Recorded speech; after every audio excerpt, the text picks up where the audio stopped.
Halo semua, gimana kabar kalian? Udah balik ke rutinitasnya masing-masing ya? Libur panjangnya udah selesai.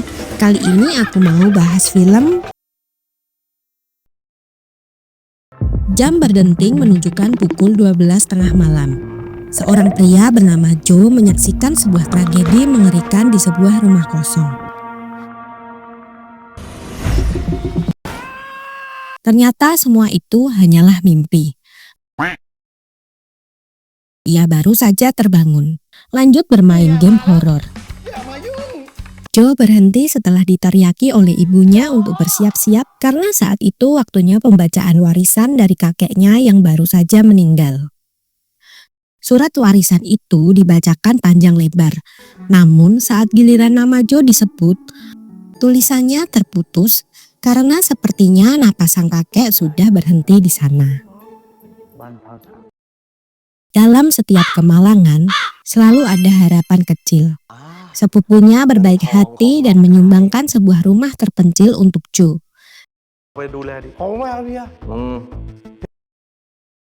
Setelah itu, Joe meminjam uang dari 3 rentenir ini yang dihabiskan untuk bermain game. Joe pergi ke rumah hadiah yang ditemani seorang broker bernama Yud. Begitu melihat kondisi rumah tersebut, Yud langsung mengatakan bahwa harga jualnya tidak akan lebih dari 2 juta baht, kecuali jika rumah itu dipenuhi barang antik. Namun, di dalam rumah tersebut tidak ada barang antik, hanya rumah tua yang terbengkalai. Joe membuka jendela yang sangat berdebu dan menemukan beberapa perabot yang mungkin bisa dihargai tinggi. Di luar sana, Yud melihat sosok yang berdiri di dekat rumah. Tapi saat Joe menoleh ke belakang, sosok itu sudah menghilang. Yud pun tiba-tiba kabur tanpa pemberitahuan. Joe yang ingin mengejar Yud tiba-tiba menyorotkan senter ke arah sosok yang berdiri tadi. Dan ternyata itu hanya seorang pria tua. Joe menanyakan apa yang diketahui pria tersebut tentang rumah itu. Lalu petir menyambar dan pria misterius itu pun menghilang. Muncul lagi memegang kodok. Paman itu bilang akan mencari kodok di tempat lain. Joe pun memilih masuk ke dalam rumah. Di sana, ia menemukan jam dinding yang sepertinya tidak asing baginya. Tepat pukul 12 malam, Joe terbangun dari tidur dan mendengar jeritan wanita dari lantai atas. Joe pelan-pelan naik dan menyaksikan tubuh wanita yang melayang lalu jatuh ke lantai. Wanita itu melirik. Joe yang segera melarikan diri. Kejadian ini sama persis seperti mimpinya di awal cerita.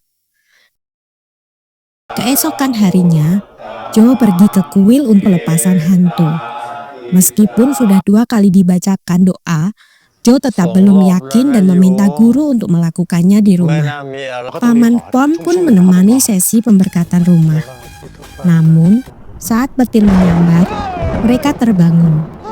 Hujan segera datang dan Paman Pom pergi mencari katak. Tepat pukul 12 malam, Joe mendengar suara jeritan wanita di atas lantai. Joe naik ke lantai atas dengan memegang patung Buddha, tetapi ia tidak melihat hal yang aneh. Patung Buddha itulah yang dianggap sakti, mengusir hantu. Joe meletakkannya di sana. Ia berniat untuk berdoa di sana, tetapi tiba-tiba hantu ini malah ikut berdoa dengan kepalanya yang terpisah di lantai. Hantu-hantu lainnya juga muncul. Semakin Joe berdoa, semakin banyak hantu yang muncul. Hantu berbaju merah yang dikenal sebagai Anong berkata, Joe tidak mau tahu dan mereka harus pergi. Sementara hantu lainnya yang bernama Yip marah dan melemparkan kepala Gon ke arah Joe. Beruntung, kepala itu tidak mengenai Joe. Setelah peristiwa itu, Joe kembali ke Bangkok untuk mencari tahu lebih lanjut tentang kejadian yang menimpa rumah tersebut. Di internet, ia menemukan bahwa terjadi perampokan di rumah itu. Anak pemilik rumah dan 2 pembantu menghilang tanpa jejak. Jo kembali ke rumah itu dan sengaja mencari hantu di sana. Mereka muncul dan berkata, "Ngapain lu, Jo?" Jo menunjukkan berita tentang mereka dan ternyata mereka tidak tahu kalau mereka sudah meninggal. Itu sebabnya mereka belum bisa reinkarnasi. Mungkin karena harus menemukan jasadnya terlebih dahulu. Tapi di mana? Mengingat mereka sudah meninggal puluhan tahun yang lalu. Tapi Jo akan membantu. Dan dua hantu pembantu ini juga akan membantu lalu menghilang. Setelah itu, Jo menunjukkan foto lama keluarga Anong dan konon pemilik rumah dulu mencari putrinya selama bertahun-tahun. Tetapi selalu gagal menemukannya. Mereka pun akhirnya memutuskan untuk pindah rumah. Ayah Anong bahkan dihukum mati karena membunuh orang yang diduga membunuh anaknya. 1 minggu kemudian, ibunya meninggal karena beban pikiran. Anong sang hantu wanita berterima kasih kepada Jo karena telah membantunya menemukan kebenaran. Ternyata rumah itu juga terkenal sebagai rumah horor yang berhantu. Dan orang-orang ramai membicarakannya di media sosial. Lagi asik menyangkul di depan rumah, Jo ditelepon ibunya kalau dia dicari orang bernama Mark. Malam harinya dia pergi ke pasar malam. Yang menarik perhatian Jo adalah rumah hantu banyak orang ketakutan di dalam sana. Tapi Jo malah suka liatin hantu yang berganti kostum dan lanjut nakut-nakutin.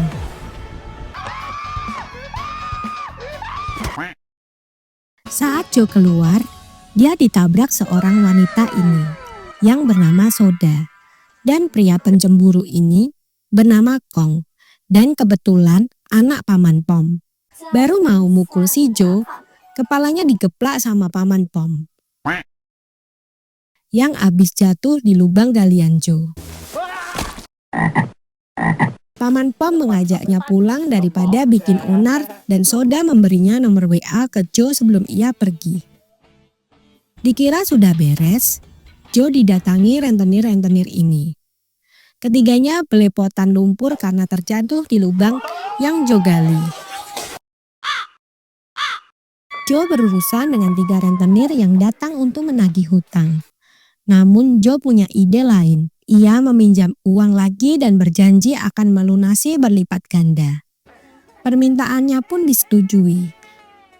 Dan ide Jo adalah menjadikan rumah ini sebagai ladang cuan. Dan akan menjadikan ketiga hantu ini sebagai penampilnya. Kon si hantu kepala copot dengan senang hati membantu Jo. Begitu juga dengan Anong dan Yip. Seperti inilah latihan mereka. Saat momen ini, Jo malah terpana melihat Anong.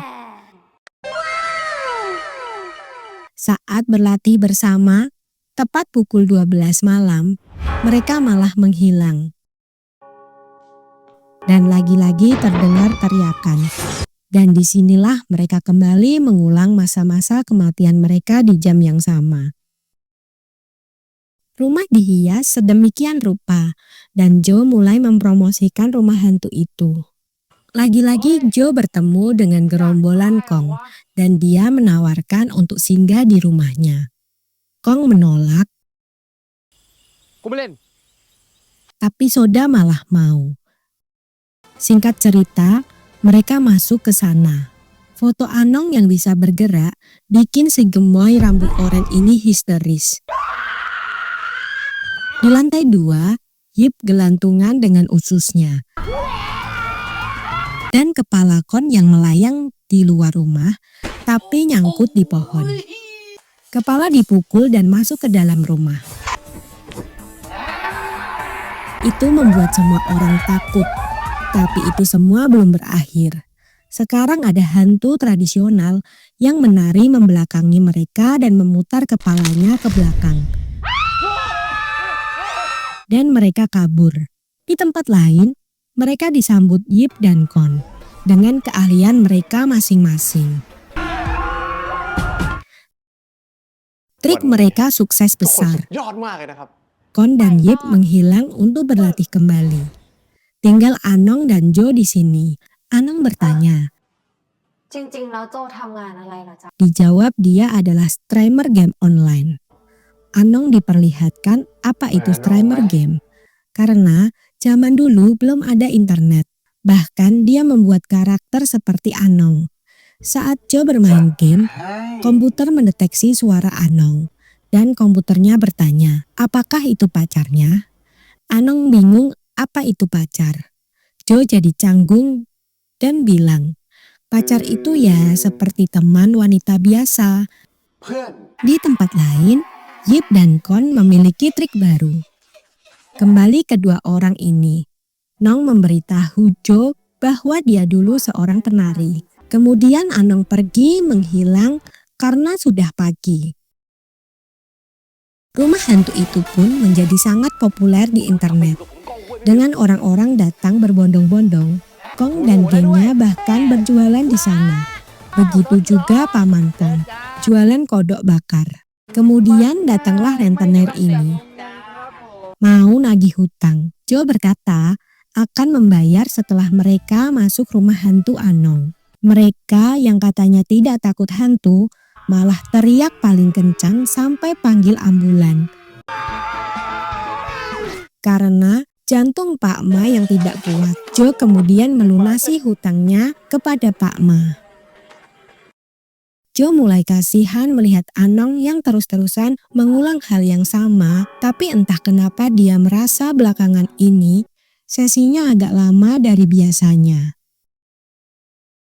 Besok malamnya, rumah hantu tutup sehari untuk merayakan keberhasilan mereka. Tapi Kong dan gengnya yang sedang mabuk datang ke rumah hantu dan ikut nimbrung. Kong memuji penampilan Yip yang paling nyata dan memintanya menunjukkan kembali atraksinya. Saat perform, tiba-tiba Kon bersin dan kepalanya terpental copot. Semua sempat terdiam. Karena mabok, mereka malah merasa itu keren parah. Mereka kemudian lanjut berpesta.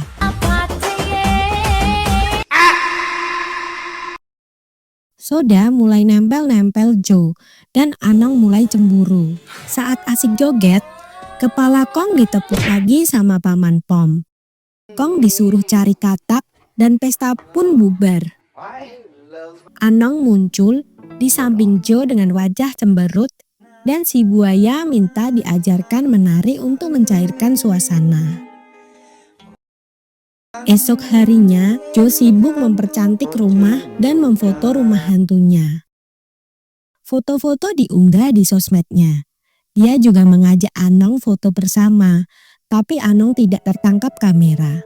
Jo berkata akan mengenang momen kebersamaannya ini, mau Anong terlihat atau tidak. Namun masalah datang, dia bertanya di internet.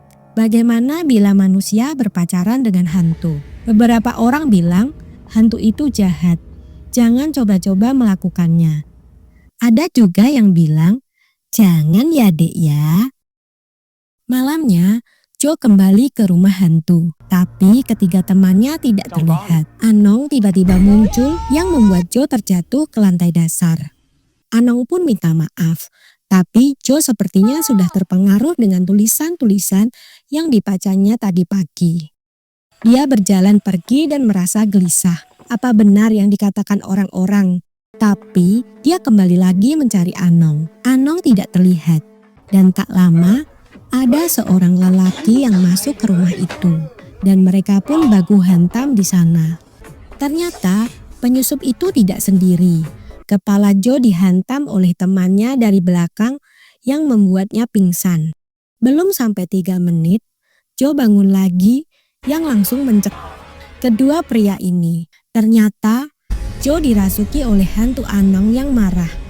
Di momen ini juga teringat kenangan lama yang membuatnya meninggal. Anong pun lalu melepaskan mereka dan segera keluar dari badan Jo. Setelah Jo sadar, dia menanyakan apa yang sudah terjadi. Anong memberitahunya bahwa dia pergi memetik bunga sebelumnya. Tapi ketika bunga itu akan diberikan, Anong pun menghilang. Besok malamnya ada yang menolong Joe yang mengajak ke festival tahun baru. Joe mengajak Anong untuk ikut bersama. Pagi itu, Kong datang ke rumah Joe. Joe terlihat menaburkan obat tidur ke dalam minuman Kong. Jadi, ide licik Joe adalah meminjam tubuh Kong agar bisa dipakai oleh Anong.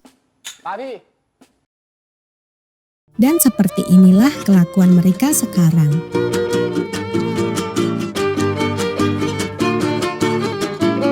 Joe sedang melakukan hal konyol dengan meletakkan hiasan rambut ke pria berkumis.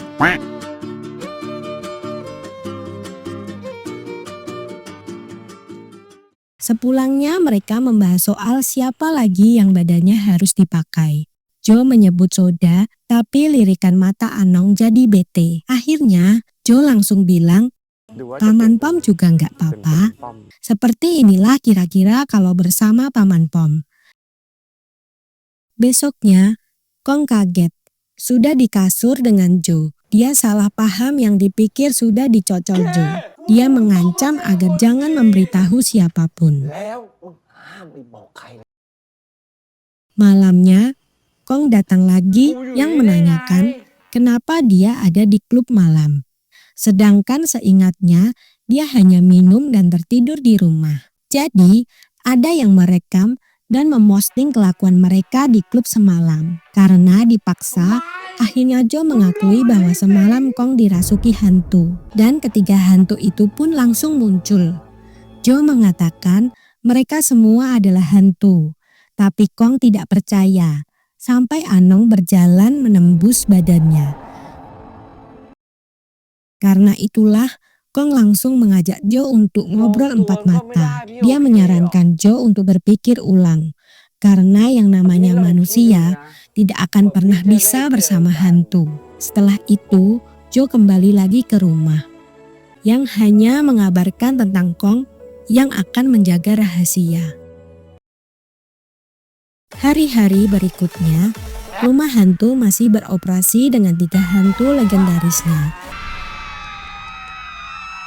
Dan malam itu, Joe bertemu dengan mantan pacarnya yang bernama Miu. Si gemoy ini juga teman lamanya yang bernama Asia. Dari dalam rumah, Anong sempat melihat mereka. Asia kemudian memisahkan diri untuk membeli cemilan dan disinilah dia bercerita kepada Paman Pom tentang hubungan Miu dan Joe dulu. Ternyata Anong sedang merasuki tubuh Paman Pom. Kebetulan mereka berjalan di depan dan Anong sangat cemburu. Saking kesalnya, kodok pun sampai hangus dibakarnya. Miu mengajak Joe untuk pergi besok yang diiyakan oleh Joe. Jadi, Miu ini adalah seorang pelukis dan Joe diundang untuk melihat pameran karyanya yang sedikit banyak didapat dari kenangan masa lalu bersama Joe dulu.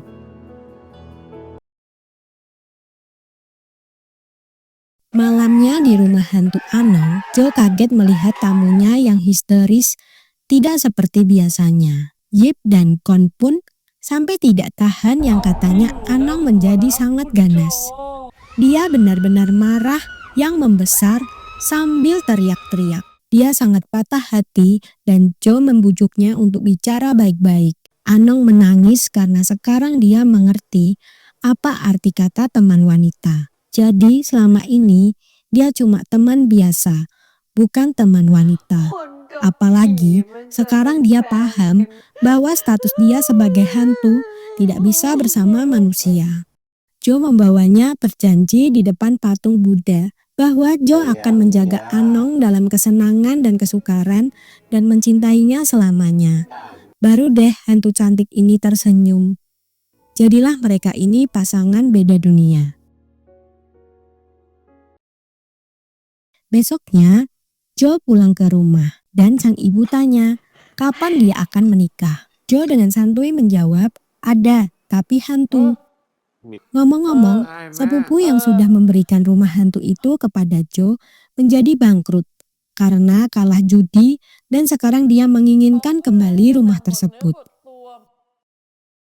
Dia akan menghancurkan rumah untuk membangun bisnis baru, usaha, kenangan dan harapan. Semuanya hancur seketika.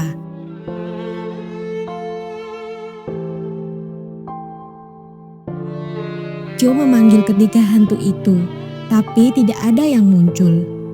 Hujan turun deras, tapi Joe masih terus memanggil Anong sampai dia menginjak sesuatu. Ternyata di sanalah tulang belulang para hantu ini dikubur. Jadi, ceritanya dulu ada beberapa tamu yang datang ke rumah Anong dan mereka menyaksikan kemahiran Anong dalam memainkan alat musik. Siangnya orang tua Anong pergi dan malamnya tragedi pun terjadi. Tepat jam 12 malam, 2 orang masuk ke dalam rumah dan kepala kondit karena mencoba melindungi Anong. Setelahnya, Yip pun dan meninggoy. Terakhir Anong dicek dan jasad mereka ditanam di dalam lantai. Pelakunya ini ternyata adalah Joe di kehidupan lampau, lalu menutup jasad mereka dengan kain mantra. Arwah ketiganya pun muncul. Joe seakan mengingat semua kejahatan kehidupan lalunya dan meminta maaf kepada Anong. Dia menyesal sudah melakukan hal buruk, tapi Anong tidak dendam. Dia malah berterima kasih kepada Joe yang sudah membuatnya merasa seperti hidup kembali dan merasakan cinta. Semua sudah terungkap dan Anong pun pergi. Besoknya, tulang ketiga hantu itu dikremasi dan didoakan sang guru. Setelahnya, Joe melanjutkan hidup dan menjadikan kisah rumah hantunya sebagai game. Joe sudah menjadi kaya dan banyak yang tertarik dengan gamenya. 60 tahun kemudian, Joe meninggal tepat di jam 12 malam. Akhirnya mereka bertemu lagi di alam baka dan melanjutkan kisah cinta mereka. Dan tamat. Sampai ketemu di video berikutnya. Bye-bye.